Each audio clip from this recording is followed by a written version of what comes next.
আমার মন বলছে যে পারুল এখন খেতে বসেছে।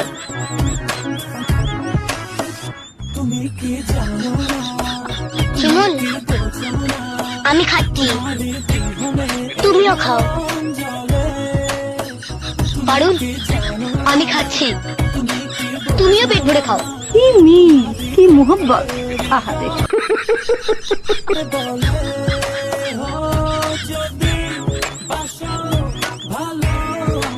আমার মনে হচ্ছে পারুল স্কুলে আসতে চাইছে বলে ওর বাবা ওকে ঘরের মধ্যে বন্ধ করে খুব মারছে।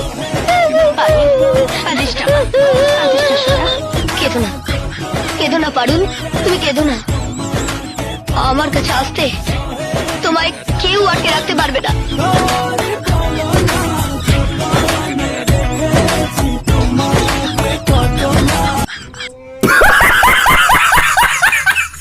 শহীদ খানের